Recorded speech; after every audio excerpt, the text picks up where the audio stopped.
Port Adelaide have landed free agent Jacob Wehr to the club. He's the first player addition under the new coaching regime of Josh Carr. But what does this move mean for the pair? Does it help them in their rebuilding desire to get back to finals? For the Giants, does it hurt? Does it make a difference? And for us in the AFL Fantasy and SuperCoach community, what movement does this add for us? And can it help us with our salary cap and draft teams for 2026? We're going to unpack all of that and more on this episode as we review the free agency move of Jacob Wehr. Well, he's a late 20s. Okay, he's more mid-20s than late 20s, but 27, we're going to call it that. Played under 50 games at the Giants, but did play a little bit more than a dozen. I think it was 14 games this year for the GWS Giants. If you're unfamiliar with him as a footballer, he's a really nice outside ball movement style player. Good on the wing, good on that halfback. Decent set of speed about him, good runner, great teammate from all reports. Got some pretty solid skills about him as well. So a nice piece to be able to add to your football club, especially if it's coming at a relatively low cost, where in this case, it's only salary cap capital that's heading out the door. He's moving to your club as a free agent. Let's look at what this could mean for us in a fantasy footy perspective off the back of this season just gone. An average of 52 is not great in AFL Fantasy, a top score of 97, and 58.1 in SuperCoach. Again, a top score of 99. But with any of these kind of free agency moves, we can't just look at a top line view and go, oh, that's what they are, that's what it is. Jog on. We've always got to get under the surface a little bit. And there's 4 games where he played with the green vest. Thank goodness that's gone, right? So we know that automatically impacts the average, but really I'm looking at a 4-game sample size here that's at least perked some interest from me. Between round 5 to 8, he went at an average of 77 in AFL Fantasy and an 86.8 in SuperCoach. So that's very promising, around about 20 upwards of 30 points per game of upside, depending on the format you're looking at. And that's kind of the bare minimum we need to be able to look at a player when we're not just forecasting and projecting what might be, but wanting to at least grab some threads to go, they have done it before, and we're not just blind hoping that they're going to get it done. So that's a really positive sign for us inside the fantasy community, that if the positional variance lands favorably at Port Adelaide, I think this is a really potential option for us as we head into 2026 for AFL Fantasy and SuperCoach. What does this mean for the Giants? Does it create any options or avenues? Look, politely, no. He was a fringe player this year, was in and out of the side a lot. Didn't really change too much of a dynamic. There's still, when we talk about these halfbacks at the Giants, it's still Whitfield and Ash that are getting it done.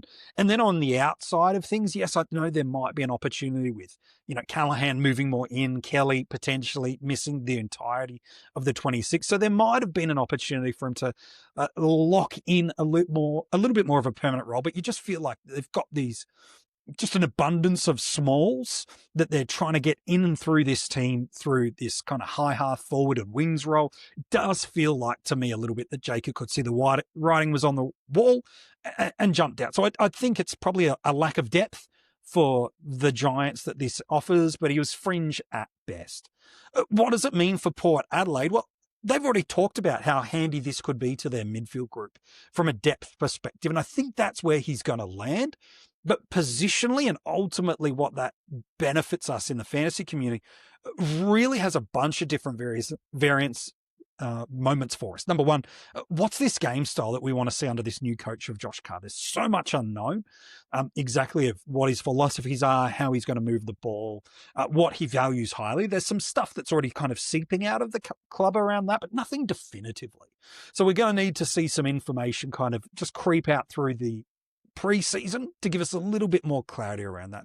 The second variable around whether or not Jacob should be someone you should be looking at your fantasy footy sides for 2026 then comes back to how are they going to use their star in and outside midfield players, specifically Horn Francis, Rosie, Butters, and to a lesser extent, a Jace Burgoyne as well. If Carr loves Rosie off the halfback line, which it was rumoured he was the catalytic master stroke maker of that move during the 25 season. If he wants to maintain that, well, Wehr's opportunity to play distribution and playmaker off halfback might not be there. And Burgoyne played a lot of wing again this season just gone, but if no under Josh Carr, and I want that run and carry and playmaking that a Burgoyne can bring us off the halfback, again, there just might not be that market share of opportunity for Jacob Wehr to really have that prime movement opportunity to really pop for us. Again, he didn't get that at the Giants. Remember, it was the Lachies off halfback that were getting it done. So there's something here for us to at least keep us interested and to keep an eye on him. That is for sure. But really, so much of how Port Adelaide is going to play, how they're going to create scoring opportunities, is going to come off that star-powered centre three of Horn, Francis, Rosie, Butters. We know there's some other pieces that are going to fly through this team, but to me, it is an off-season and a pre-season watch for sure, because I can see a pathway of 20 to 30 points per game of upside, which is exactly the minimum threshold we're looking for. Importantly, I'm projecting him to have DPP status and be a defender mid, so that's positive for us as well. It's always much more favourable when we can get these sort of guys in those secondary position spots as well.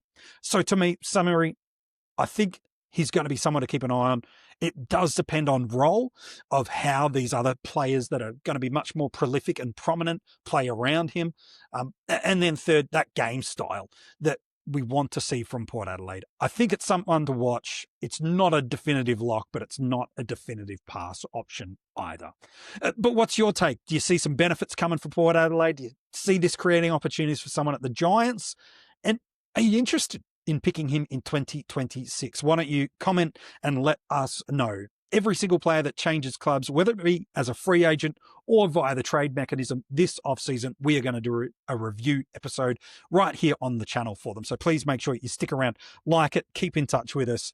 And of course, inside the description of this episode is also some details about how you can join our Patreon and gain access to a bunch of additional content, including our 2025 Keeper rank. So if you like your fantasy footy draft that's Keeper and Dynasty style, we've got something pretty special for you. Hey, thanks for tuning in. We'll be back with you again real soon as more players move clubs this pre and off season.